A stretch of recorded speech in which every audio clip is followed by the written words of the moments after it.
নমস্কার বন্ধুরা, আবারও চলে এসেছি আমার রান্নাঘরে। আজকে একটা চিকেনের এমন দুর্দান্ত রেসিপি বানাবো যেটা খুব ঝটপট এবং খুব তাড়াতাড়ি এবং খুব সহজেই হয়ে যাবে। বাচ্চা থেকে বড় যে কেউ কিন্তু বানিয়ে নিতে পারবে। তো এর জন্য চলুন প্রথমে আমি একটা মশলা বানিয়ে নিই। একটা মিক্সির জারের মধ্যে দিয়ে দিচ্ছি আমি দুটো বড় সাইজের পেঁয়াজ, দিয়ে দিলাম কয়েক টুকরো আদা, রসুন দিয়ে দিলাম কয়েক টুকরো, আর দিয়ে দিচ্ছি দুটো মাঝারি সাইজের টমেটো, আর ঝালের জন্য দিয়ে দিচ্ছি এখানে কাঁচা লঙ্কা, আর এখানে কসুরি মেথি। এটা আমি এখানে মিক্সির জারের মধ্যে দিয়ে দেবো 1 চামচের মতো।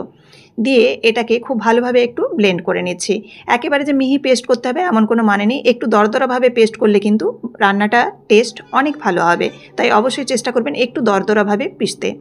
এবার দেখুন কড়াই আমি সাদা তেল দিয়েছি, এখানে চাইলে সরষের তেলেও রান্নাটা করতে পারেন। এবার এই সাদা তেলের মধ্যে আমি বড় এলাচ, তেজপাতা আর একটা দারুচিনির টুকরো দিয়ে দিলাম। দিয়ে এবার এই যে গ্রেট করে রাখা মশলাটা এটা দিয়ে দিলাম। মশলাটা দেওয়ার পরে এবার নাড়াচাড়া করব। এখানে কিন্তু এখন আমি কোনো রকম জল ব্যবহার করছি না। পেঁয়াজটাকে একটু নাড়াচাড়া করে কাঁচা ভাবটা কাটিয়ে নিচ্ছি। এর মধ্যে আমি দিয়ে দিচ্ছি হলুদ গুঁড়ো, আর দিয়ে দিচ্ছি কালারের জন্য কাশ্মীরি লঙ্কার গুঁড়ো, আর ধনে গুঁড়ো, আর জিরে গুঁড়ো। সমস্ত মশলা এবার দিয়ে এবার কষাতে হবে।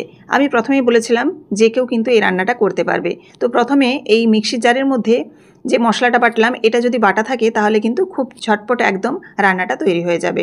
দেখুন একটু এবারে সব মশলাগুলোকে মিশিয়ে এবার আমি ভালোভাবে কষিয়ে নিচ্ছি।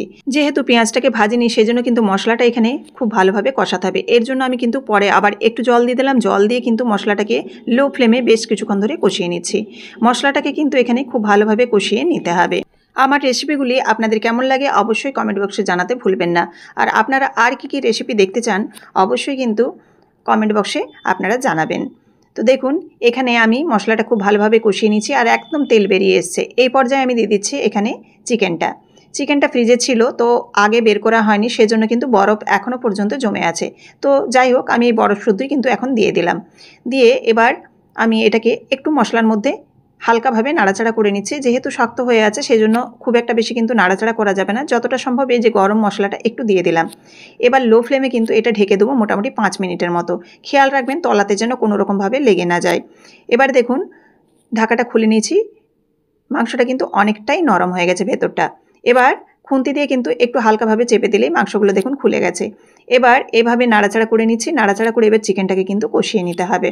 এই মশলার মধ্যে চিকেনটাকে আবারও ঢাকা দিচ্ছি। ঢাকা দিয়ে চিকেনটাকে সেদ্ধ করে নিতে হবে। তো দেখুন চিকেন মোটামুটি কিন্তু প্রায় 80% মতো কুক হয়ে গেছে। এই পর্যায়ে আমি দিয়ে দিচ্ছি লবণ। লবণটা প্রথমে দিলে কি হবে, অতিরিক্ত চিকেনটা থেকে জল বেরিয়ে যাবে। তো লবণটা সবসময় চেষ্টা করবেন একটু এরকম মাঝামাঝি টাইমে দিতে। লবণটা দেওয়ার পর খুব সামান্য এখানে চিনি অ্যাড করেছি, আর দিয়ে দিলাম এখানে টক দই। টক দইটা দিয়ে নাড়াচাড়া করে নেবো। নাড়াচাড়া করে খুব ভালোভাবে লবণ, চিনি এবং টক দইকে মিশিয়ে নেবো। এখনও রান্না হতে কিন্তু কিছুটা বাকি আছে।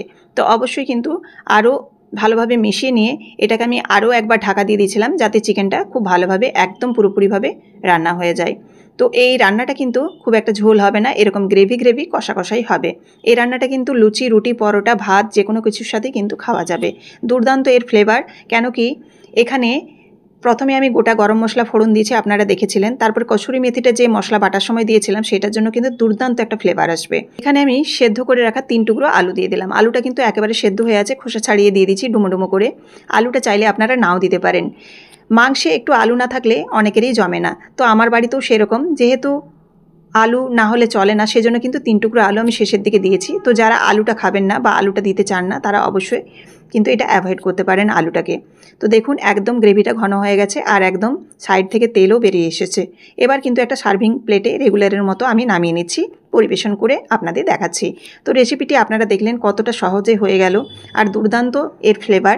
একবার এরকমভাবে বানিয়ে দেখবেন, ভীষণ ভালো খেতে হয়। রেসিপিটি যদি ভালো লেগে থাকে অবশ্যই লাইক, কমেন্ট, শেয়ার এবং করতে ভুলবেন না। আর ফেসবুক থেকে দেখে থাকলে অবশ্যই পেজটিকে ফলো করে পাশে থাকবেন। আর ইউটিউব থেকে দেখে থাকলে অবশ্যই চ্যানেলটিকে সাবস্ক্রাইব করে বেল বাটনটি প্রেস করে দেবেন। চিকেনের রেসিপি রেডি আপনাদের জন্য। আবারও দেখা হচ্ছে নতুন কোনো রেসিপির সাথে। সবাই ভালো থাকবেন। সবাইকে জানাই ধন্যবাদ।